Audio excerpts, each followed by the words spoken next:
Don't say I never get you anything for your birthday, Timmy. I don't even know if there's a Timmy here yet. But what is up, one and all? Welcome back to the channel for a special Wednesday. We don't do this too often. And we done it the other week because we had to actually finish with the finals on Wednesday. But that's not the case this time around. No.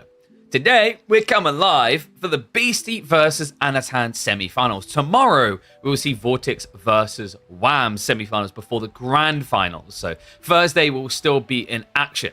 Of course, this week, Friday, will not, courtesy of the fact that we are going to be busy prepping to fly out to Hamburg for the Age of Empires LAN happening there. So with that in mind, I am going to be going live on one of the days on the weekend. I was looking at the bracket for King of Civilizations. I think because of the state of things right now, where there are some high-level players and there's going to be some low-level players, we'll likely do the King of Civilization. Instead of going Saturday, Sunday, both days live, we'll go Sunday instead. So we'll catch the tail end with the very, very tight games. Because what I don't want to do is go live, speed run through the brackets with 2-0s, whatever it's going to be.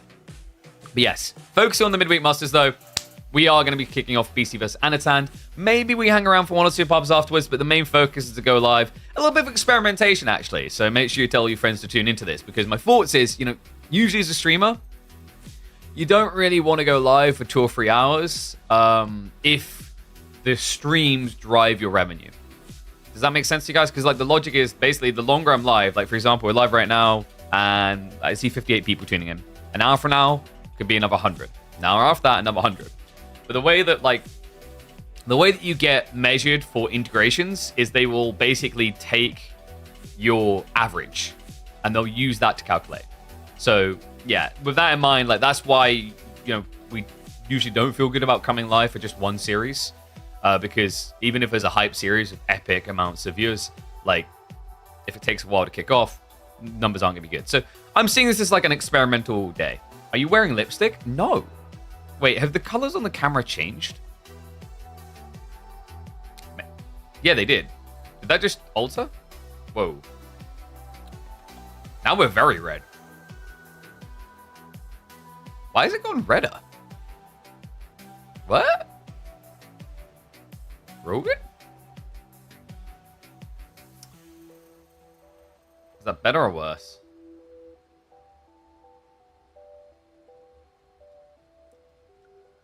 I don't know, man. That's I don't think that's helping much.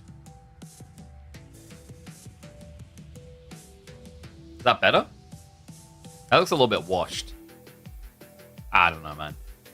What the hell? I haven't changed anything. I still need to talk to the Elgato guys about that and see if they have some guidance. Because it's definitely very different from the 1080p camera he had. By the way, guys, we do have a draft underway. I did notice a few more of you signing up for the Opera GX. If you want to help me out, a way that does it for free, doesn't cost you guys anything, just go download the Opera GX, create an account there, because they are doing an integration with us that is also partially performance-based. So the more people who sign up, the more we're able to earn, which means the more money we can put back into additional tournaments down the line. Thank you. We are going to be looking at Mr. Opera GX here because we switch over. We have got the draft taking place in this wonderful browser. This browser is so powerful that it can contain the combined brains of the drafting power of Beasty and Anotand. That says everything it needs to. So yeah, Zhuji coming out at the beginning. Hello. HRE didn't get banned until later, but Beasty, he actually prioritized the Chinese pick.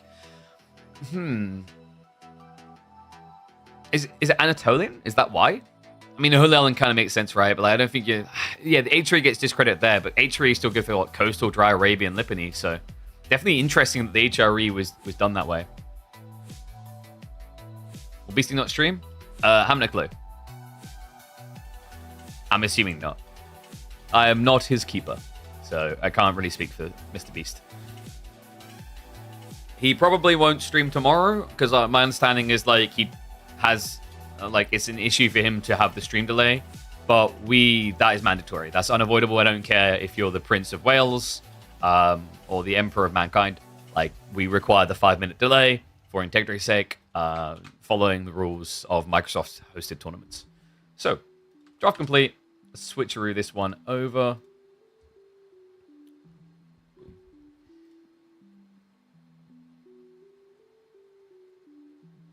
Yeah, Beasty, I don't think he'll be live tomorrow. If he is, it'll be live after finals. So anyone who's like looking for someone to catch Beasty, you'll catch it here.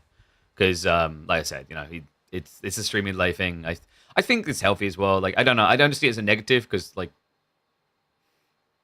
I get the mentality, like we just talked about being live longer or whatever. But the cool thing for him is, like, and I think this is really beneficial, was like some people, I remember there's someone in his chat who when it, like, the stream delay rule came up, the guy was like, screw KP, man. Just, like, stick your foot down and tell him you won't, like, play. Or you'll have to bow because you're the GOAT. And I was like, I don't give a shit how big you are. Dude, Grubby could come back with double the viewership and say, I'm only going to play if there's no delay. And I say no, because integrity's sake, right? But the flip side, and but once again, there's someone in BC chat, not BC himself. But like the thing that I will say, and I think it's quite nice, is like, honestly, having a day off isn't bad. As I've said to you guys, like, there's a reason why usually I take Wednesday off. We had most of Wednesday with my family, right? But like, the cool thing as well, I think has been beneficial, I'd say mutually, and you could see it yesterday. Like, my viewership was up big time because we have Beasty versus B, but also so is Beasties. So it's a win-win. I don't think, like, I see it as a mutual win situation, right? I'll probably go live after match, quite possibly. But like, it's getting quite late. I know Alex usually likes to stream between like now or -2 hours and then, you know, 4 to 6 hours. So like, if this series ends up being 2 to 3 hours, I'd be surprised if he's on afterwards. Maybe. I don't know. Maybe he's got something cool in mind for you guys. I did, by the way, catch yesterday the piece where he said about the maps of this week, and if there was any week he was going to lose, it was this one because it has meme maps. I'm going to address that crap right now because that is flat out BS. All right. So Midweek Muster 16, Anatolian, Coastal, Dry Arabia Golden, Holy Island, Lipany Prairie. So you can say what? I guess he's saying Anatolian and Golden Heights for meme maps, right? Maybe Holy Island, but let's be totally real. Is that a meme map? That's the most balanced water map we have.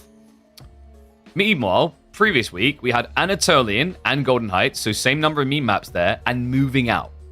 There's no way he thinks that Holy Island is more memey than Moving Out. Right? Like, that's impossible.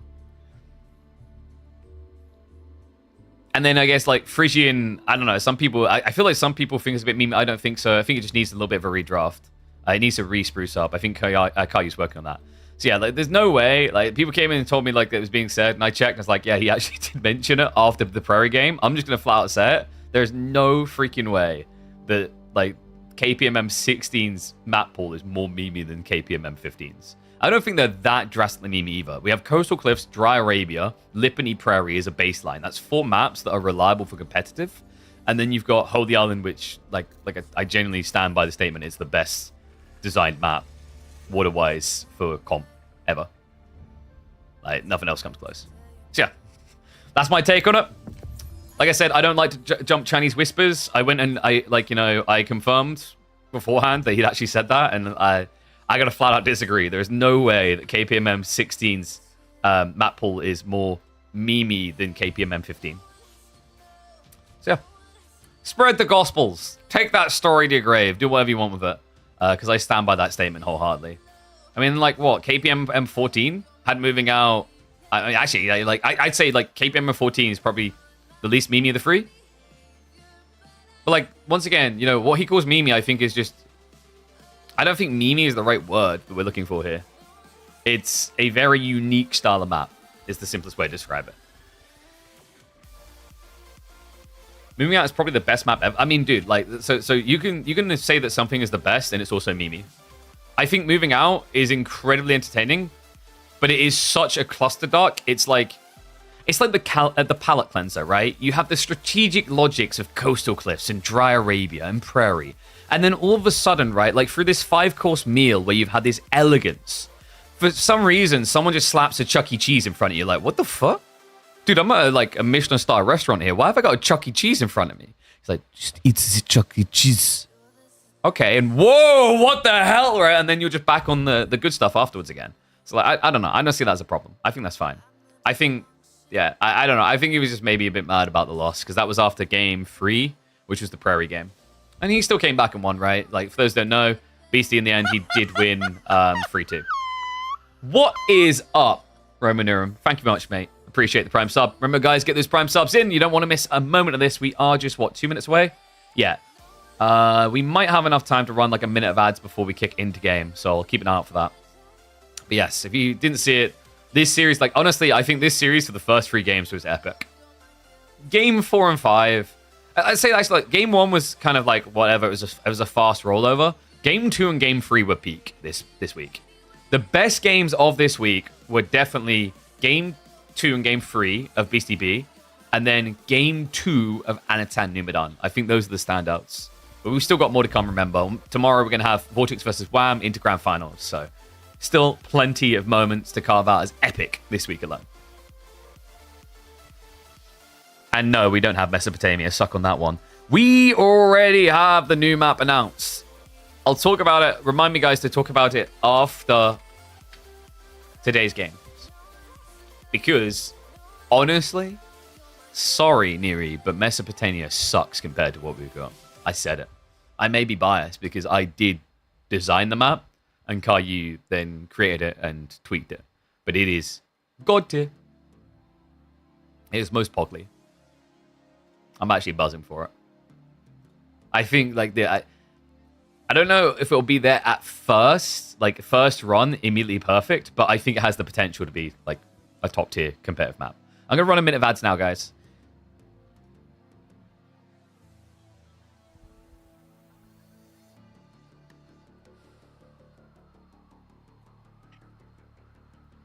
And also, by the way, the issue of like the meme maps, like final thing I'll say on that, the BC versus B, do you want to know what the 2 banned maps were? Beasty banned Anatolian, B banned Golden Heights. So both of the meme maps were removed.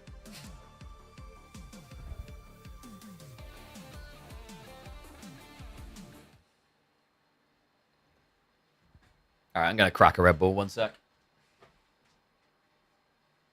Oh, baby, I got my iced vanilla berry. You know this thing is like modeled after gummy bear flavor? I freaking love that. Ready? All right, let's start the predictions.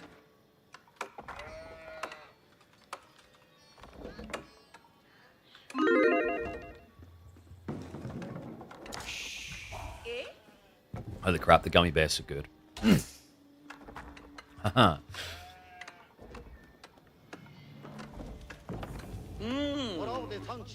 One and all, could it be his week for revenge? We're going to find out. Reigning champion Beasty Cutie here, opening the semi-finals of KPMM 16 with the Delhi. Anotand takes to the Byzantines, man. I love the way we kick off here as well. Biz versus Delhi, a matchup we've been seeing a lot. I think Delhi has looked reasonable, but Byzantines haven't looked completely oppressed. Unfortunately, I think that Anno is going to be a bit depressed with this spawn. That is not the trade pose that he seeks. Yeah, for those that have not watched Anotand before on Byzantines, he is by far number 1, number 2, number 3 most likely to use the trade post as the Byzantines. And Lipany was the map where he really started to shine in tournament play with it. Unfortunately, this spawn isn't going to allow for it. I do see you, Chim. Thank you very much for the gifted sub. Appreciate you. Remember, guys, if you are watching this live or later on, make sure you come across and drop those subs, especially if you've got your hands on Amazon Prime. It means you've got a free Prime sub you can give across to a Twitch streamer of your choosing. Help support us on our journey as a content creator. It also means you don't have to worry about ads, other than when I show my own channel like this. So, Delhi versus Byzantines. Like, usually the way we've been seeing this play out is Biz just go into Javelin Limitane a lot. Reaction to the Ghazi, right? The interesting part, though, is the Pro Scouts element. Biz don't really play Pro Scouts well. Because to play Pro Scouts, you compromise your ability to get olive oil and don't end up getting mercenaries. At which point, you're just playing a vanilla Civ in a worse format. So for that reason, usually you just kind of ignore the deer. Instead, I say ignore the deer, you kind of protect the deer to the best of your ability by going Limitane. Sometimes Lipany does give these generous type of spawn choke points where it's much easier to do like this. But at the end of the day, this is a widespread palette of venison on the plate. Very difficult for you to stop Beasty in that mid game from easily siphoning off at least 2 of these deer stacks. Yeah, and the other thing that I think makes Delhi just still an amazing pick on this map to this day is not just the fact that Pro Scouts is now in the menu, add in the fact that Sacred Sites. Very widespread. Perfectly spread here. When you combo those two details and you tell someone they now have to protect all these objectives, choice paralysis doesn't really cover it. Your brain's just going to explode from the inability to actually keep up with it all. There's just too much to protect. So Anno needs to look for his own upside here. Usually for Byzantines, that's kind of like trying to snake castle a bit, but it's always tricky against Delhi in particular. The reason is you think, why KP? I mean, I can just build a few mercenaries, build a Limitane, and then I can bum rush them, and, you know, while they think I'm all in, I'll go Castle Age. That maybe worked in, like, week 4 of that strategy being discovered, but now things have changed. And especially with the Delhi, the problem is they won't panic overreact to your play. Instead, they can essentially just take Sacred Sites for free and then catch up on the tech up. That's the worrisome detail. I think the thing that maybe hurts Byzantine's win rate a little bit in this matchup is that because of the fact you want to try and slightly prolong feudal, and then you maybe get sucker punched into playing mid-feudal, what essentially happens as time goes on is Dome of Faith oppresses you. Because remember, this is going to be generating cheaper scholars every single rotation. So each minute going on, it's kind of reminiscent of Jean, I guess, in a way. Like this ticking time bomb that you know is approaching is like the longer you play the age, the more you kind of benefit your opponent. And we've seen with the scholar play, it evolves into many different things. It's not just about, hey, I'm going to get all my techs for free, or hey, when I go Castle Age, I'm going to pick up all the relics, or hey, when I go Castle Age, I'm going to get all the relics. It can even be, hey, I'm still in Feudal Age, but we've been doing this 20 minutes, so I've now got 20 scholars, and I'm going to pull like 10 of them to come heal in the fight. So this is the crazy thing. Like, at the heart of it, it's kind of comedial, because when you think Delhi, I think a lot of people would have immediately just said elephant. But the elephant really isn't the superstar of this civ. They live and die by the scholar. I guess you... Wait, wouldn't that the poetic thing be they live and die by the pen? I don't know. That sounds too fancy. So it looks like the scout is going to try to lame the deer here. Anotand, a cute idea with the deer shove-in, but Beasty immediately switched onto it. Yeah, that's unfortunate. I like what Anotand was doing here. We've seen 1 or 2 other players do this. I think Anno was one of them, where you just get the deer shove-in underneath your TC. It's very good against pro-scout-oriented civs, because it just denies some of the equity while you don't have to directly indulge. And then on top of that, in this matchup, because of how delayed Delhi are usually going into multiple scouts, statistically the likelihood that it gets revealed immediately is lower. Unfortunately, I was about to say it got revealed pretty fast, but that was sick. Anotand actually gets the kill on the scout. There's only 3 deer left alive, though, so not much he can remove. On the other side, he has scouted out the play. It's going to be the Ghazi beginning. Everything really according to what you'd expect here out of Beasty. Santi is going to be coming in a minute and 10. Should be an easy move out. Like, the widespread makes it very difficult for Limitane to defend all Sacred Sites. And because of how cheap the scholars are, you can kind of take a little bit of risk going for multiples at once. And there you go. Yeah, Beasty, he understands the importance of the vision. He's actually going to go back for another scout. I think this is 100% the correct call. The problem is, like, if you're not looking for even a second because you're microing something in base, the vision on these guys is going to get you killed. You won't see it on the minimap before this charge. And once the charge comes, Limitane are going to rinse you. So, correct reaction, and Anno is going to be following up with the expected here. Javelin's on the way. I like this. Anno's one of those players that likes to set up the mining camp very early to start boosting the system levels. I respect it. The reality is it's very hard to stop Delhi getting free Sacred Sites, or rather getting at least one of the 3. And because of that detail, what you need is your own scaling influence. That's where the systems come in. At this point, he's already got 14% more villagers, aka he's got 3 extra villagers. So you keep buffing that one up, allows you to compete. And the cool thing is, although the Delhi have a superior gathering rate on berries, you're already shrinking that advantage by the fact you're getting olive oil when you gather here as well. And a lot of it with the Grand Winery.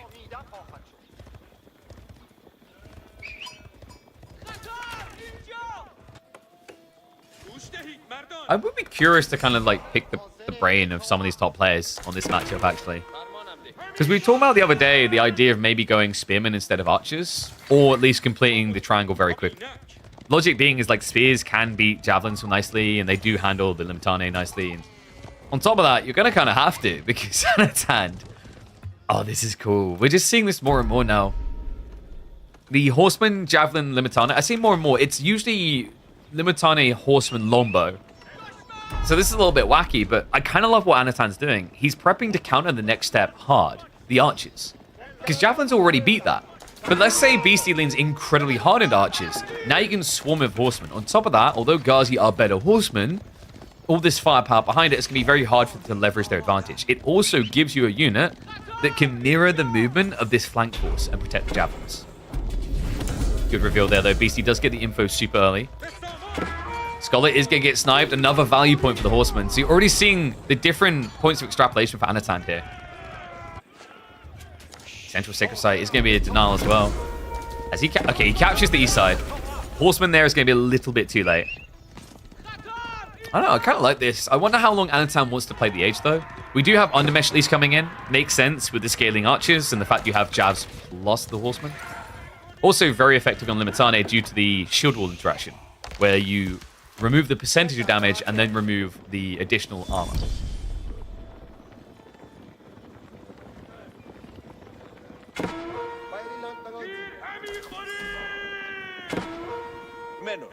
And there was a prediction. If you didn't gamma in time, that's your own fault.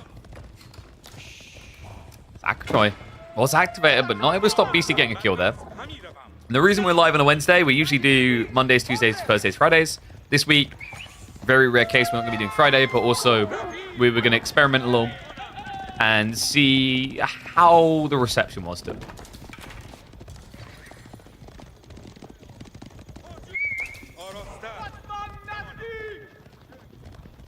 Okay, so I think this is where Anotand is trekking towards castle. Honestly, I really like his position so far. You know, Sacred Site-wise, Beasty's only been able to claim one of them. Pro Scouts is coming in, so that's going to be a problem now. It's going to be a lot of food. In fact, you can already see that Beasty has got 5 scouts, so he's ready to roll. But all in all, like, I know fast castle into what here? You know, I don't think you see Sippy Cups. It's going to be a standard Golden Horn Tower. The cool thing is you are going to have access to camels, so the guards are getting counteracted, and also that kind of leans Beasty more towards men-at-arms than lancers, right? What is interesting in this matchup is how easily Delhi men-at-arms can destroy Varangian because of the home blades. So with that in mind, I imagine Anotand, when he techs up, first thing on his mind is going to be dropping archer ranges and prepping for a crossbow timing. Because Beasty shouldn't really have a big enough army to dive here. A bit of harassment coming in. Nothing too much. Now, I know. We'll just contract from the map. He's going to pull back towards the base. Meanwhile, for Beasty, he's nowhere near ready for the tech. Yeah, so he's just going to have to lag behind here by, what, about 2 minutes? Doesn't feel good because his army actually isn't really that threatening, guys. Like, remove 11 of the count, and all of a sudden you have, like, what, 28 military to 22? That's not an overwhelming lead against the TC.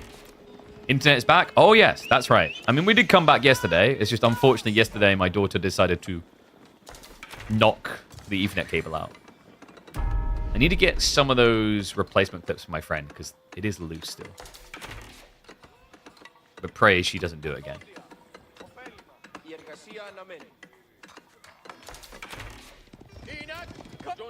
So what is Beasty thinking right now? He knows it's happening. It's got to be quite obvious at this stage to him because Anotand is backed up entirely. He's pretty much just gifted him the sacred sites if he wants them. So for now, Beasty's first goal should be just rush all sacred sites, capture them. He's trying it, but cheeky Anotand, man. Just the few horsemen here. It's crazy how this really deviated the matchup from what we've been seeing so far. Just 2 or 3 horsemen to not only deny these scholars, but also make Beasty a bit paranoid about rushing out with archers. Because what you have to keep in mind is, while we can see Anotand made the choice to go castle, Beasty's perspective on the matter is that, oh, he's building horsemen now. I've built archers, so I'm going to have to roll this a little bit slower. So it's going to have to be slow rolling it into the castle play. Anotand already up. Beasty will be lagging behind by minute and a half. Horseman raiders have at least been dealt with. And Anno is going to start marching out here. We don't have an immediate queue up from the Grand Winery. No monks on the way yet. I guess that can kind of make sense. Like, if Beasty's mirroring the tech up, he's already got the scholars out on the map. So trying to grab the relics without denying the area first doesn't make as much sense. So focus on the march in. Does deny the wall in. So able to get that decap. Actually, may be able to get his hands on 3 relics in this game. You can already see that Beasty's on standby on the east side. House of Learning is now coming through. Nano, I believe, did see that as well. So yeah, he has eyeballs on where Beasty's trying to gather. In the meantime, Anno is going to commit deeper, though. He's not done. Okay, I like this. He's already got the veterancies in. Limitane, Javelin's kicked in so fast due to Dialecticus. We even have Cataphracts coming through. A sick read. Remember, he spotted on the backside that Beasty was gathering on the berries. So this is a reaction to that. He knows that Beasty isn't just contained in his base with Pro Scouts. Dive in. We'll find a Scholar kill. House of Learning is on the backside. Smart choice. Beasty intentionally built it here next to the TC. So A, could garrison, but B, it wasn't close enough to snipe. Bit of poke warfare back and forth, but the more important thing is what's happening elsewhere on the map. Ranjin are starting to come in. Decaps have occurred. Nano now has 2 monks in the field, so he's ready to start picking up the goodies. Anotand is going to be sneaking around the back. Beasty. Good read there. Quick reaction. Does just about get out of there in time. And there's the Men-at-Arms. Now, we said that Men-at-Arms destroy Varangian. But there is a catch here. That's when you're deeper in the age. We're 2 minutes away from Home Blades. There is a big window here for Anotand. Love this. Even as the Camel's coming, just to debuff the Ghazi. Should be from the Golden Horn Tower, but like sometimes RNG shines generously upon you.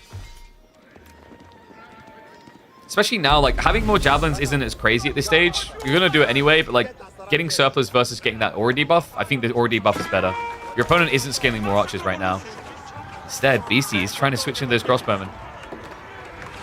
2 relics are on the way home for Beasty, but Anotand easily capable of taking the remainders here.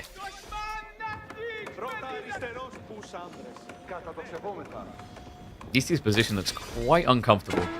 If he can get his hands on a War Elephant, it does change the dynamics quite a bit here. I think instead he's going to focus on just scaling that backline of crossbows. The issue I see is like there's so many Javelins already. Like you make it or break it on the Men-at-Arms count. Good news for him is Anotand has slow rolled this to the degree that Home Blade should be coming in at this rate before the fight. Second relic makes it home. So the third is going to go the way of Anotand. Raid on the flank. Hello! Okay, the Cataphract does get sniped out, so it wasn't a quick enough reaction there. Just a little bit of chip damage. No big hemorrhage of workers just yet. Anotand now backing up quite a bit. He has at least found the Pro Scouts, so we'll be able to deny some of those. Does he look to fight? I mean, we don't really have any pressure coming into his base. He's rallied nicely in the center. He does have raw military lead right now. Scholar's making up a big chunk of what Beasty has in tow. Looks like the pass is underway. Home Blades is in, though. This is rough. This is where Anotand, we talked about the idea of crossbows. Now it feels like a necessity. One he does not have right now. All on the backside. The single Varangian denies there. In fact, what? Okay, this is sick. I don't know if Beasty realized it. No, he's not microing the villages away yet. He does pull the Scholars instead. But he's going to start hemorrhaging a few. Meanwhile, the exchange on the front side is going to be heavily Beasty favored. Anotand, he thought he was pulling a cheeky one here. Instead, it's going to be a backhand to his cheeks. And this is why we mentioned the crossbow transition, right? The problem here for Anotand is he had a timing in mind with Varangian. At first, it looked like he was going to hit it, but that delay going back and forth between the tree lines, I think the one that really done it in is the north side pivot and then return. That screwed the timing for him entirely. Now Beasty has a surge ahead of him. He's got the Pro Scouts play, so plenty of food to back this up for a long, long time. I know. Now scrabbled and in deep water. Scrabble? I guess scrambled. I mean, he could be playing a word game at the moment. That'd be a good excuse for why you're losing. It's Ghazi raids as well. Still just an absolute frustration on the back. You gotta keep in mind, Beasty's been getting additional kills over here. In fact, yeah, I think he even found him out there. Wallow's gonna come through. Beasty will be pushed away temporarily, but this is the other ugly part about this. Anotand was full in on a timing attack. He doesn't have olive groves, and that's a detail Beasty now knows. So wouldn't be surprised if we just see him double down. I've seen games like this where Beasty just takes the fast imp play because it's free. Either way, he gets to dictate flow now. Anotand is in a survival state. So he will at least be able to survive the Ghazi raid. He has got Limitane come through. But I'd say he should be able to. It's going to take a while still. Camel's finally arrived. So that should shove him away. But the aftermath is clear, folks. It's a lead for Beasty. Big enough to circumvent some of the system buff. The relic situation actually favors him. He got 3 in the end. Somehow, some way, he gets the advantage. And then on top of that, can now go back for Sacred Sites.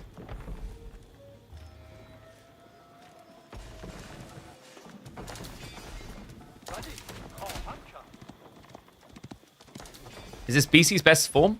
I think this is the best form he's been in since Age of Empire 4's release, yeah. It's early days, though. Like, maybe it's disingenuous to some of his early performances to say that. But with the way he's playing right now, I could see him, you know, dominating for at least another tournament or two, potentially. The reason I say another tournament or two is, like, we don't really know how the patch is going to change things, the DLC, right? DLC is a big evolution of things.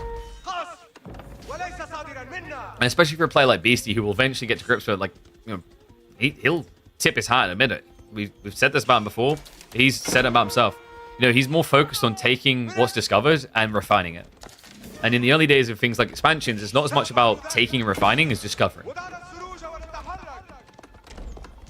So Camels are at least raiding on the flanks. Anotand isn't really getting substantial worker kills to this. Camel Riders aren't really designed to kill workers. They only have 14 base. So it takes quite a few punches to get a kill. And also, they don't come with a charge in, so they can't get to the target quicker like a knight could. And we have his worst nightmare. We talked about this. Beasty QE, the moment he'd find his way into War Elephants, everything would look doomed for Anotand. He does finally have crossbow scaling. My concern is, do you actually have enough time?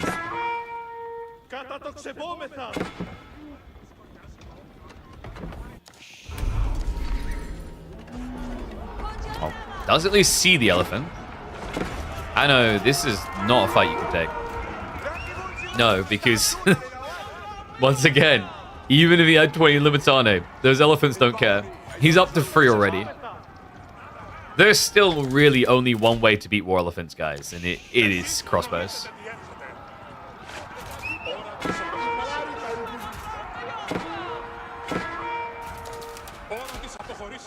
Yesterday was saying he's worried as he feels he's so close to losing. What, because he keeps winning? Interesting if that's the case. So, like, so that's very fitting, especially when we talk about this series. If that is genuinely what he said, I can believe it, because Anotand had this as well, guys. Do you guys remember when I done the interview of Anotand on the EGC tournament at the start of the year?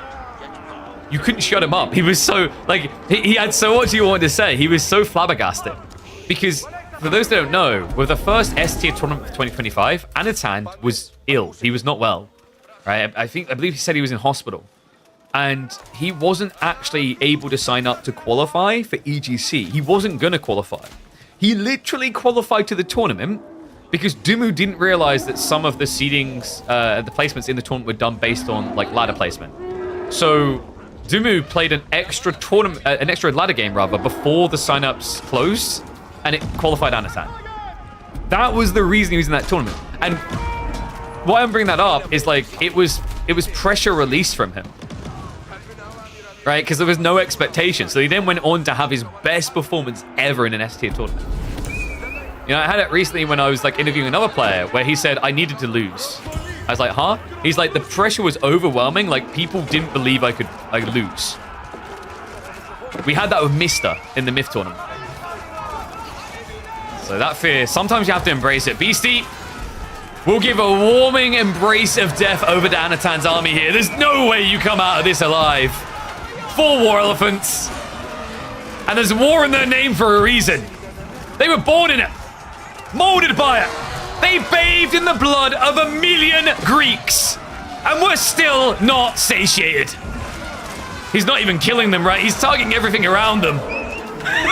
But it just does not matter. Game 1 goes to the Beasts. Yeah, legit. When we, so I didn't get a chance to say it there because the game was coming to an end, but when we interviewed Mr. on the Age of Mythology tournament, he said I needed to lose. I don't know if anyone here saw that interview. It was so, like, honest and behind the scenes thing that had to be said. He's like, I needed to lose. It was absolutely required that I lose. Because he was saying that, like, the pressure was getting unbearable. Week after week, never losing. The expectations were rising way too quickly that, like, he could not be beat. And he said it was like it was going to crush him mentally and it was going to make him lose anyway. So, like, yeah, it is a thing. It's very interesting the way that messes with your brain as well. So game number 1 goes to Le Delhi. We're going to be hopping into Purest Dry Arabia now. That is going to be Malians versus Mongols. Okay, this one can be decent for Mongols with the early rush, right? I think that's a decent read by Anotand, but there's something else he might have been suspecting here. Maybe Japanese for Dry Arabia, but this Holy Island, that wouldn't make sense. If it was Chinese, you'd be in trouble. Order the Dragon versus Mongol? Maybe. All right, guys, I'm going to run 2 minutes of ads, by the way, so you've got a little bit of time, so you guys don't have to worry about it when we're in game, okay?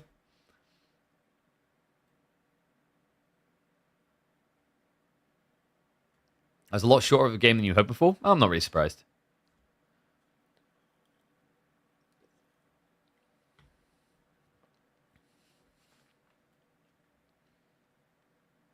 You don't see ads? Wow. Smart man. Look at that. Subscribe to the channel. Whoa. How, like, wait. No, man. How did you get that really cool looking icon next to your name? Whoa. How'd you do that? Whoa, that's how you do it? What is up, Marv? Thank you very much, mate. Always a pleasure to see that name pop up. Thank you. 105 gifted subs. You absolute beast. Love that, man. Means the world to me, people that, it means the world to me, people who come and just watch the channel, but people who are also willing to financially support the channel, chef's kiss goes out to you. I remind people there are always different ways you can support, even if you don't have the spare money going around. Like I said, one way, when we have integrations like this, some of them are awareness ones, some of them are free to do. So if you actually want to help put some money in my pocket so we can do more of these type of things, exclamation mark Opera GX, go download Opera GX. It's a gamer and efficiency focused web browser. It's totally free. Create an account. If you create an account, they know that I sent you. And that's how we get them to come back and sponsor the channel more. But outside that, the obvious thing is just make sure you're always tuning into these streams. That supports me immensely as well. And don't be shy of sharing these around. I feel there's still a lot of people that don't even know these weeklies are going on. And they are sorely missing out. Because if you're new around here, there's already a nodding of the heads coming from people who've been watching for the last few weeks. We have had some epic games. Even this week alone, we've had some games on par with what you'd expect to see out of an S-tier tournament. They've been that good.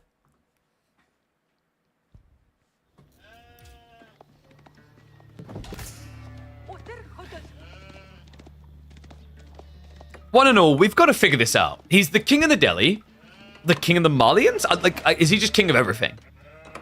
Well, we'll see if he can keep this African crown. We hop into game number 2 of our semi-finals between Beasty and Anotand. Beasty now leading, takes the Malians. Anotand, I think he read this pick, though. It's Mongols. Mongols has looked quite reasonable against Malians in the past due to these opening Dark Age rushes. However, since we've seen it, there's been a patch. And that patch did change something with the Malians. It made them a bit tankier in the early game. You now have the pit mines with an extra 100 health, the houses with an extra 50. Let's see if it actually makes any difference at all in this game. Looking at this spawn as well, actually, that's... Oof. If this is an outpost rush, it's going to be really problematic. And alright, you Gambaholics, chill the hell out. So let's go for the win game 1. Start predictions for game 2. You got 2 minutes, go. These gamblers. Goodness gracious. And yes, this is live. So, Rax coming in, as expected. I wonder how Beasty wants to react, because we've seen a new way of reacting to this, actually, courtesy of the Canadians. And I don't know if Beasty is privy to it.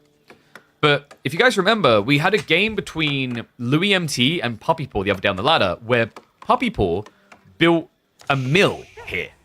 Not a mining camp. No, that wasn't a misclip, by the way. He didn't mean to build a mining camp, built a mill. He built a mill and dropped sheep off so that he could build an outpost here and then protect it. But Beasty, he wants to go the other way about this, the expensive way. He's going racks. Why is this so expensive? Because an outpost plus the mill is a combined effort cost of the racks. So you're already kind of even steamers there. The other part that matters a lot here is every time you produce a unit out of this racks, it is going to cost you 30 wood. The Donzos are a premium wood cost spin. They cost 60 food, 30 wood. You do get a hybridized ranged attack for that, but it does mean as you start spamming more and more and more spears, it kind of becomes difficult to keep up because of the idle time of moving straggler tree to straggler tree and then moving across to the tree line to set up a lumber camp for another 50 wood, which means you're almost minus 2 Donzos. By comparison, look at the Mongol player. You know something a little bit cozy about that TC? He's already at the tree line. So there's no extra forced idle time. On top of that, he can always just move the Gur in and keep parking deeper if this Dark Age went on for, say, 10 minutes. So Beasty, love the min-maxing there, just immediately walks out, hurls his Javelin. Remember, this has a 15-second cooldown. So if you got it, use it. Because he's got 2 here, this is not really a fight you want to be taking yet as Anotand. It's not just the hybridized attack you're paying an extra 10 resources for, it's the armor. You see the difference there? It's a +1, which is actually a very big deal in a Dark Age spear fight, considering that 1 armor equates to about 15% damage mitigation.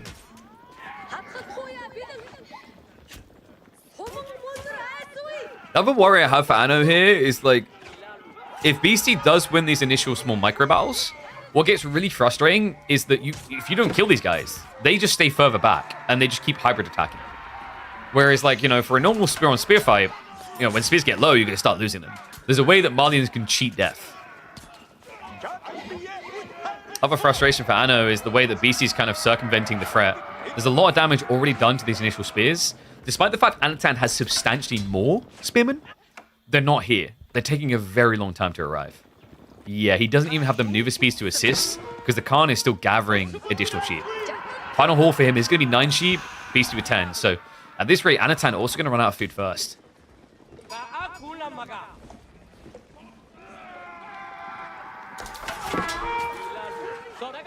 Kind of feels like Anotand needs to find a way of sticking onto his target. The good news is, as you blob more and more here, it's much easier to just zerg down these houses. Bad news is, look at these health bars. You're already kind of reaching a point where Beasty doesn't have to be that afraid. It's also just frustrating because that extra 50 HP, it takes like another volley of torches to actually set these on fire. No fire equal no pay. I know, we're trying to micro away. He actually baits him a little bit deeper, so that is an overextension from one of the Donzos there from Beasty. Able to micro away the other one. Almost overextends for an additional. Does lose another spear in the end, but the Donzos, they're starting to win out here. This is getting ugly. Anotand. The thing here is, like, technically he can rush Feudal a bit quicker if they keep this up. The logic of, like, you can rush on the goal, but the food's going to start running out. It's like, in theory, if he keeps doing this, you know, we're already seeing how Anotand is fixing the food issue of his own. He's moved out into deer. For Beasty, he needs to find a way out soon. The good news for him is when you're about 10 Donzos, well, every 15 seconds you're doing 50 damage. That means every 30 seconds you're killing a spearman. It's very hard for Anotand to contest at that point. Good snipe coming in. Anno has finally arrived with the Khan. Needs to be a little bit careful. Remember, he's going to take 10 damage per strike. That means the Donzo count is almost good enough to insta-kill the Khan. There we go. Does get the torch. That was a fresh one as well. Nicely played. Good micro there by Anotand. And this is scary, though. Like, the way he's playing this... Be honest, once in chat, if you would have just said, screw it, I'm going Feudal Age by now. It's unnerving how uncomfortable this can feel as you keep scaling. Because the Donzos, that hybrid attack goes from being irrelevant to incredibly damning. You know, it's kind of like the difference of having 1 archer versus 10. You know, 1 archer is, oh, I kind of dodged it like a plague. But once you get up to 10, oh god, I'm going to die. And everything seems to be dying here. Anotand, now falling behind on spears, doesn't really get anything for this. You can argue kept Beasty in this age.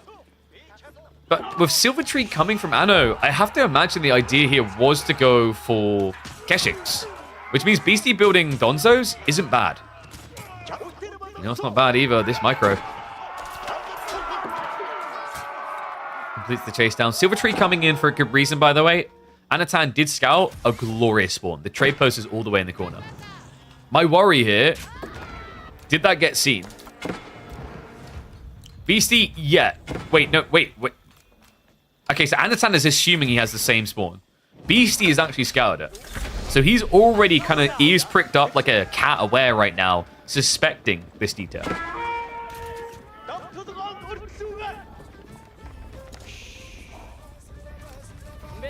Other thing to think about here is, like, Beasty has had a lot of gold genning from this because the Pitmine was standing there the whole time, generating, like, on average, 75 gold. Anotand, in response, did get 1 or 2, like, bounty ticks. I think it was 1 in the end, so 50 resources there. And the Uvu has been adding a lot in. Like, at this point, he's had 500 additional resources, while Beasty has had more like 300 additional resources. The problem, though, was just the trades were way too suboptimal there from Anno. Oh man, things might be about to get worse. Look at what's happening here. Remember, Beasty, he scouted this out earlier. And those Donzos are now upgraded, so they hit for 7 base. This could be easy pickings. Goes after the Golders. Does overkill the throw, but I like this idea. So why is Beasty going after the gold instead of going after the deer? Because he can come back for the deer afterwards. It's going to be a little bit suspicious here, so imagine he's going to be checking the north side next. Meanwhile, other side of the map, Spearman did get the burn through on one of the houses, but we do now have the archers coming out. So Anno, going to try to get payday wherever he can, but we'll have to start leaving. That's silver. Oh, no. Wait. Anotand. Oh my god. Remember what we said? He hadn't scouted the corner. He'd seen this one. For some reason, Anotand, it looks like he assumed that both of the trade posts has spawned on the east side, instead of being flip mirrored like they normally are. So instead, he walks the silver tree pointlessly into a corner. Oh, this is rough, man. I do not like the look of this for Anotand. Beasty now just getting the edge on quantity. It's quite interesting as well. Going Archer Donzo is not really what you're used to seeing. Usually it's Javelins, but I think it's absolutely fine here because he has momentum, right? I know if he's thinking going trade, he's going to be slower to scale his own archers. I think that's part of the thought process for Beasty. Might be that we see Javelin soon, simply because he's just got too much gold, right? He's got the pit mine plus the Mansa. I like that Beasty didn't go pro scouts. I think it would have been wasteful here due to Silver Tree. There's an opening now for him to attack.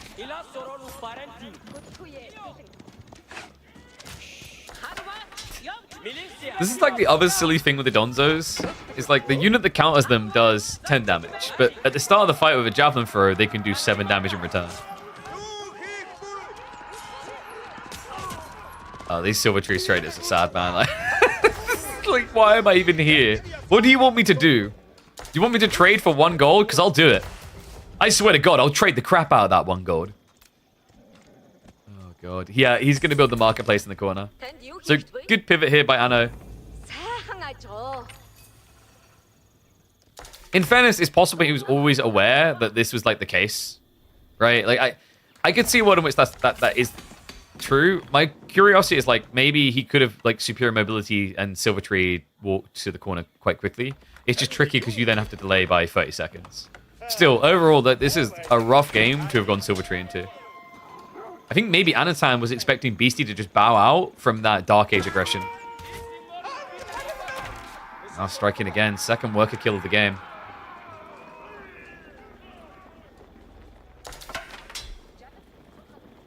Anno is at least building enough archers to deter this, but Beasty now does have javelins on the way.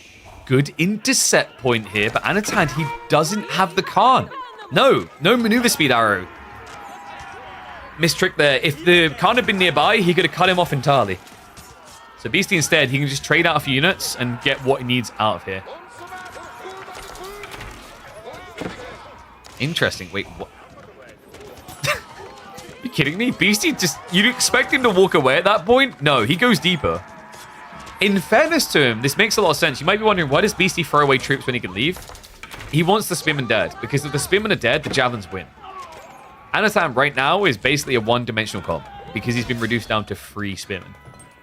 Now we have the Keshik reaction, but this doesn't put Beasty behind. Javelin Donzos is the counterplay. Why veal to the corner for market? Why not just move market there? Because, once again, as I was saying, he doesn't have the pack-up tech. Right? He's been, like... Superior mobility is 50% faster. It still takes a long time. So you kind of want to have, like, superior mobility improved, which is 100 stone. That's way too pricey. And the other thing is, like, you know, you could set up the marketplace and then wheel it out. The alternative is you walk out the villager a little bit earlier before you complete the silver tree, so that you can have the trade set up before you start producing out of the silver tree. And also on top of that, like, he could have set up an outpost over here for Yam. Looks like he didn't bother in the end, though.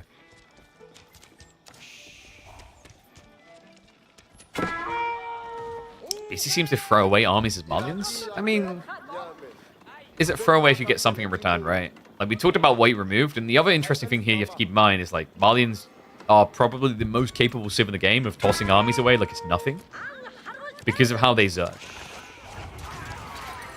Nice little attempt to aggro here by Anotand. And there's a reason why he's come over here, by the way. We do have pro scouts, and Beasty's already taking goodies away. Yeah, not often you see Malians go out on the deer. Bring them home, sure, but playing out on them like this is a little bit rarer. I like it, though. Like, he's up against Silvertree. He knows it's probably going to be pro scouts. Mongols have been doing that more recently. So he doesn't want to have to basically be eating cow and slowing down his true advantage timing, which is going to be castle. So in the meantime, just eat the food and let the food at home live forever. Yeah, you know, you guys never tried venison with some Chuck E. Cheese? That's what we're getting here. Milk the cows, let it mature, grade it up, Parmigiano on some Bambi.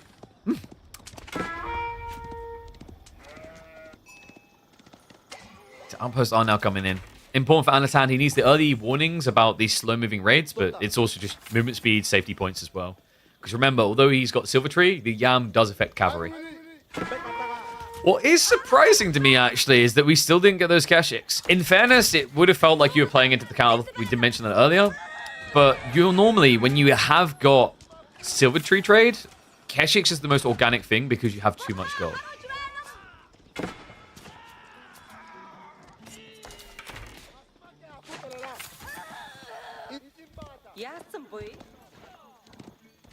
Wow, Beasty told you earlier at lunch that he has a secret new strategy? Holy crap. Did he tell you what the big news is as well?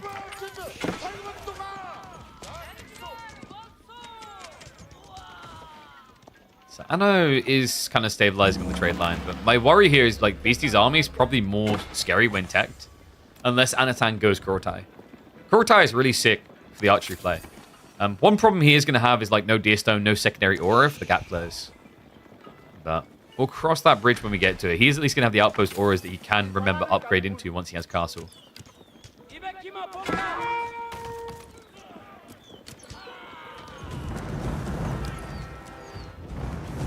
BC said he needed an off day. And like once again, I really want to iterate this. That is absolutely fine.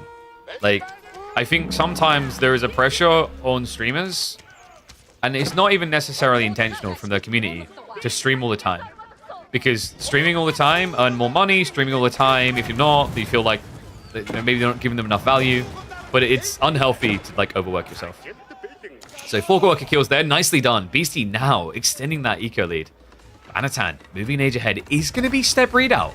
Interesting. So not Kurotai, no. And he is prepping the rack. So it looks like we have got a men-at-arms surge. Makes a lot of sense, but scary up against Malians due to the fact that they can just build Musafadi from an age behind to react. Yeah, legitimately, like, the thing I was saying a little bit earlier in the stream as well is Beasty now participating in the KPMMs. Honestly, I think it's boosting his viewership. You know, I saw it the other day, like, he hit, like, 1,1500 very quickly. So I think that's, like, breath of relief is, like, if you can hit the numbers higher, quicker, you don't feel like you need to stream as long or as often to maintain them for sponsors, etc. You know, it's kind of the quantity versus quality logic, right? It's a big part of why we started hosting our own tournaments instead of just casting pub games, you know? I know. Uh-oh. It's only a small group, but it's going to idle them out. Meanwhile, other side. You know, mine do taste good, but yours just looks so much better. Not going to be able to get away with them. The men-at-arms are on the way. Beasty almost now ready to pull the trigger. Did we start hosting on... Yeah, I've been hosting my own tournaments for 16 weeks. I don't know if you didn't notice. Midweek Muster is our own creation.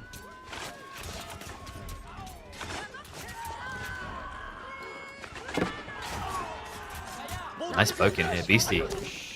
We're up to 12 worker kills. More to come, though. I don't know, this is kind of falling apart for Anotand. He's got men-at-arms on the way, but the problem is, like, there's just so many units that Beasty can spread out with now. But he doesn't even need to, because you're trickling men-at-arms into a mass bulk of troopers. And the step readout is a non-factor. He can't even use it without dying. Oh my god. Fulani now coming in behind. That's going to be like 20 extra workers for Beasty. Because it is a full army. All the cows he needs. His archers aren't even going to feel like they're having a good time, considering they do not even have the Kurotai. And At this stage, I'm worried, man. Anotand, he's gone for mass men-at-arms, but he's missed his timing here. Because of Beasty's move. Beasty forced the error by going into the back of the base. Anotand wanted to be trickling across the enemy base for MAA to dive in. He isn't able to. So why is that a problem? Well, Beasty's already prepping Musafadi. He could have even went for Sofa instead. Evil 1 would have counterplayed this. The reason why he's going Musafadi, it's about bulking again. He threw away a lot of troops. He doesn't want to give quantity advantage, which can sometimes win even when it's made up of crap units. On top of that, by having extra quantity, he can spread out wider again. Perfect to punish someone who's trading. Speaking of traders, there's only 5.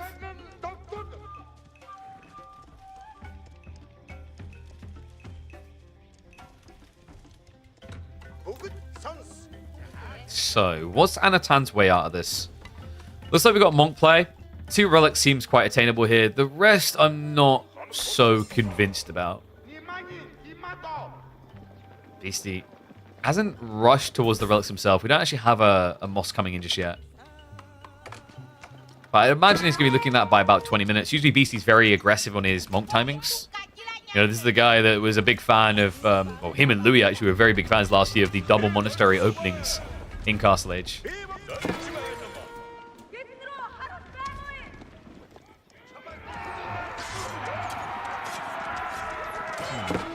How much food does Anotand have as well is what I'm wondering. Because he has his own deer, which he has left until last. He didn't take much of Beastie's, right? I think he barely took anything. So he got maybe like 60% of the deer on the map? Maybe.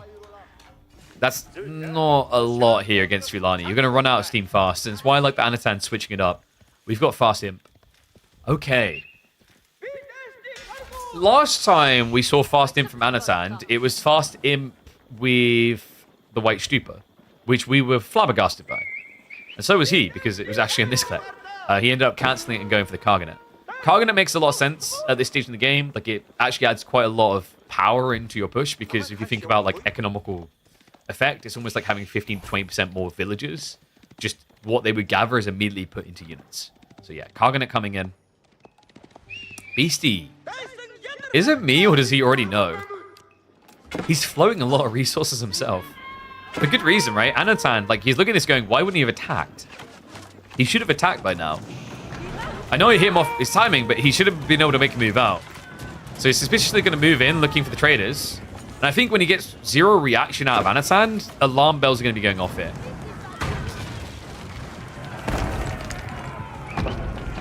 Okay, so Karganet complete, but, like, what do you do with it now is the question.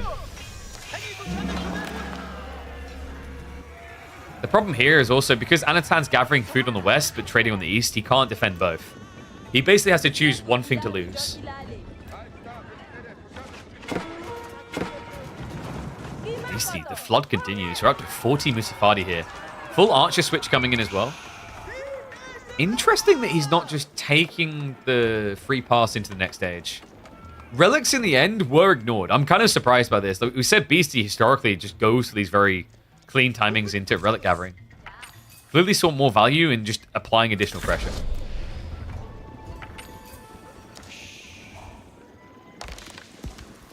We do have the elite tech for the archers coming in. Yeah, big deal considering Beasty, like, over half of his army are light infantry that get countered by the archers. I know does need to get more of them, though. We're currently sitting at 13 only. Beasty now looking for the dive. And correct me if I'm wrong, we still don't have Yam here from Anno. No. He never researched it in the outposts. Well, looks like the cluster of troops underneath the TC is enough to at least scare Beasty away. Siege engineering is getting prepped, though. Apparently, he has 0 interest in going into Imperial at this rate. I think it might just organically happen because of his economy. Like, he's 160 population. There's not much left to gain here, right? But I kind of like the fact that he's taking this moment to maybe see additional pressure points. Rams are always quite weird against Mongols because you could try to ram a building, but all they have to do is pack it up and walk away. It's quite tilting. And yeah, wait. What? Wait, what? Wait, what? What happened here? There's no way he chopped through with a villager the whole way, right? Like, Chat, did I miss a chop through, or did the tree line spawn like this? What?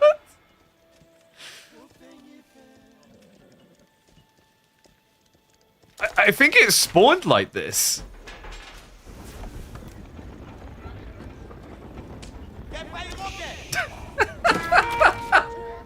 Okay, that is full on keck. If only Anotand knew a long time ago, it would have been worthwhile. Now it just feels too little too late. Dive into the base here. Beasty Cutie says, who needs Imperial Age? Castle's got all the tools I require. Archers are about to start getting reached to snipe. The Javelins are already trying to dribble them quickly. Musafadi count has been shrunk a bit, but the Rams are already in on the TC. The prayer tent has already been denied. And Beasty will not be denied his game number 2 win. Oh man, this felt brutal. Like, this game felt like heavy advantage by about 10 minutes in. Anotand, I respect props for the way he tried to recover, but you're just seeing why Silvertree is so difficult to pull off these days. Even more so when you play Dark Age Aggression into Dark Age Aggression and lose. I get why Anotand done it. I don't think he's wrong for it in going this idea of Silvertree. He was behind after the Dark Age. Arrival on Feudal means he needs to find an up. Maybe he was expecting Beasty to just stay at home. But you got to give props to Alex. Like, no waiting around, no chill pill. Didn't do the El Clasico Malian boom and don't come out of your base. Instead, he moves out into the map and makes everyone else go boom instead. All right, 2-0 now. Are we going to have a short stream? Quite possibly at this rate. That's a little bit rough. I mean, Mongols aren't considered to be one of the absolute S tier civs, but like Mali and Mongols is meant to at least historically be a matchup where you can do something. But hear me out. Beasty has used his 2 king civs. What is there left that he is king on? Wait, no, English, they literally have a king. Okay, so Anno has still got Juji or Iabids, maybe even Byzantines for, I know it sounds crazy, but for Holy Island. And no, I have not reduced the bitrate. The bitrate is 8,000 kbps as it always has been. Not sure if you might want to check us, not something on your end. Our bitrate's what it's always been, brother.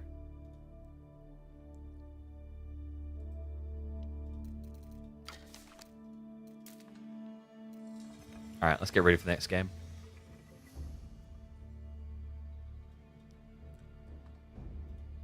Yeah, is anyone else having problems with that?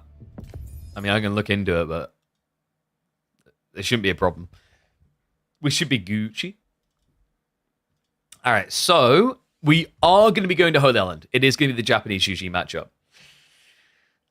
Who did I like more in the end than this? So, collectively wide, Holy Island, Juji was looking a little bit better last time we saw it frequently. But I would say Beasty was probably the one that impressed me most with Japan this matchup. He had these really succinct, delayed shinobi timings, where the whole idea is you basically like fight your opponent on water, draw attention there, and then sabotage the docks. And that really changed the dynamics of Japan's Juji a lot. So I'd keep an eye out for something like that. But definitely wouldn't write Anno off on this one. I feel like from a drafting perspective, this is maybe the most balanced one. We're going to put predictions up, by the way, so we'll put 5 minutes on predictions so I can start them now.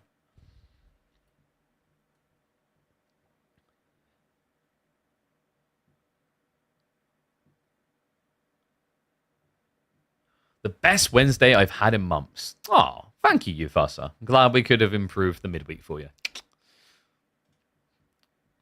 Always a good thing to hear. Yeah, I don't think we'll have anything else we can cast after this. Because, reminder, we'll be doing the Wham versus Vortex series on Thursday. There's no way of moving that up. I think Vortex is playing Age of Mythology today. And also, to be honest, like I like that the Thursday has some length to it, potential. Like, that's much nicer. I'm a little bit bummed that we weren't able to have Dumu versus Anotand. Wishes to Dumu, though. He had to FF. Hope he feels better soon. But yeah, I think that series would have been actually quite close. I think like Dimu has been looking quite scary in some of these midweek musters, actually. Offered a new contract on a new company. Wow, that's awesome. You know what you should do? To feel really cool, you should now pretend that you're in a different country when you sign the contract with that new company. And you should do that. You can do that by using Opera GX. I don't know how I made that about Opera GX, but have you downloaded it yet? Jeticla? I show the draw again? Or the draft? There you go. Beasty's still got a lot of power, man. He's still got China, Order of the Dragon. Those are really scary civs. I know it gets a little bit weaker in some ways with like the remaining IU Ottoman Biz. IU Ottoman rather. He's already used Biz. Jean is still a strong pick for him. He just needs to avoid the Order of the Dragon pick. I just don't know if I'd say Jean can do well against either China or OTD. OTD in particular doesn't really care about Jean often.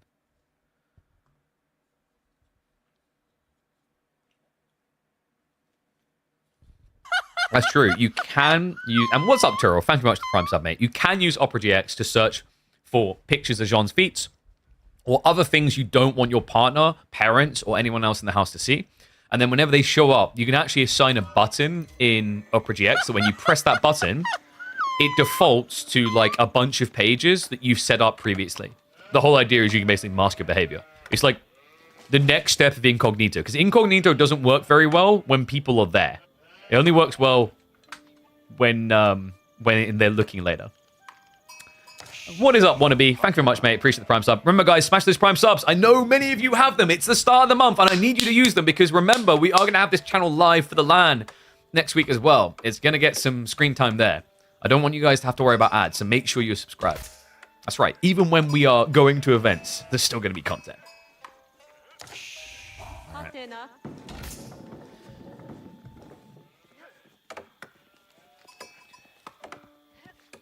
Hold on a sec. Oh, God. Maybe? One and all, someone has got to stop this man. Beasty, cutie. Undeniable. His series against B looking like his biggest challenge. In fact, it seems to be the only challenge. Being time and time again just seems to be that thorn in people's sides week after week.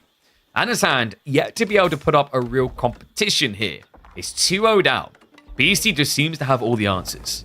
So let's complicate things more, right? We were doing, what, primary level primary level math before? Let's do high school math. We're on to Holy Island, the best water map that Age of Empires 4 has from a competitive standpoint. And a very interesting spawn, actually. Oh, wow. Yeah, that is quite surprising, actually. The reason this can be important is Juji and Japanese have been very popular picks here for a long time now, because of the stone generation they both have. Juji because of the meditation garden locations, Japanese because of gold gathering giving stone. You'd use that to get arrow slits, and because of the thin coastline around this area, it was very easy to bait your opponent in range. But with this divot point, it may actually complicate things, getting that dot crawl that makes it hard for your opponent to fight into you. Something that is going to be hard for Anotand is this is not the spawn he was after. No, he doesn't have a grand deal of goodies offered up to him here. He could probably go for double stone and wood. I'd say that's his best option here. Usually what you're looking for is like stone, gold, food. And you can get that quite frequently on the meditation garden placement because of how tight a lot of the resources spawn on Holy Island. For example, like over here, maybe he wouldn't be able to clip the gold, but we're used to seeing these smushes together where you even get like double food potentially on top of each other. That's because of the tree lines. The tree lines typically shove everything towards the other resources, but every once in a while you get these 4 tree lines that grief you. Double berries gold, what, over here? It's not going to be wide enough. It's really not going to be wide enough. Like the meditation garden will go from here to like maybe here. Maybe like here. So you still end up with about 1 berry batch worth. Probably the best option for him is the trees plus stone. Or he could probably come here for, yeah, food, stone, gold, and maybe like 10 wood. But that is really far away. That's the other thing to keep in mind. Like that's quite a walk. Ano does at least have it scoured. Let the clubbing begin! Cull them! Cull them all! Little Bo Peep has come to club her sheep. Okay, so -5. You know, if you're wondering why we're focusing on that, we've been noticing more and more recently, a lot of Holy Island games don't just get decided by the water. They converge into a land aggression. So every sheep club can make a difference. Tech up's coming in soon. Should be the Coca Township versus the Medigarden. And there you go. He just plays it safe and close to home. So he does get the double gold, gets the food. I think that's fine. That's 50 gold, 36 food. It's not crazy. We've seen Meditation Meditation Gardens. What's up with my words today? Upwards of 130 on this map. Semi-frequently. Other side, Coca, just to be expected. You don't really need the Kuro when you're going to have fishing anyway. And the whole point is you now get land pressure, but also a way of sabotaging the docks and kind of ruining your opponent. Alright. Time to check the predictions. 62% for Beasty. It's kind of hard to argue against that considering the current score on the screen. This has not been a good day for Anotand. I'd say there's hope though, right? It's way too early to call either way. Usually the thing about the Coca Township play, it seems strong, but one thing that's really nice for Zhuji that say Chinese wouldn't have, they'd suffer a bit more with, is the fact that you have immediate access to Zhuge Nu just by building an archery range. So getting the counter unit is quite easy. And then the follow-up is even better because then you can build your own raiders in the form of the Chicken Nu, which we already have on the way for Anotand. Love this. This is a smart read. Why is Anotand rushing these instead of waiting for the Coca play? Well, one is it's coming. He knows there's going to be one Shinobi for free. So you need a counter anyway. But two, the bigger reason is the tree lines. He knows Beasty's going to be on the ford. Because the ford protects, the back doesn't. So if you go to the back one, we don't have wheelbarrow levels at this point, so idles you a lot. But also you'd have to wall, which idles you more. So he's exploiting the obvious detail on this map to now just try and force Beasty away from the good tree line at a critical point where they should be scaling into boats. Beasty has opened up with the archer ship, but now we have the Spring ship coming out from Anotand. It should be quick enough that he'll be protected here. In fact, we even have him sending a Zhuge Nu north. I love this. Send some to raid and one to guard in case the ninjas come in. Unfortunately for him, it looks like Beasty did scout the play. We do have an outpost coming up. If he dives in now, this is big, but... Ano, is he distracted? Yeah, I think he's looking elsewhere here. That's really unfortunate. He could have got in and stopped this going up. Clubbing has returned the other way. Beasty takes away some sheep.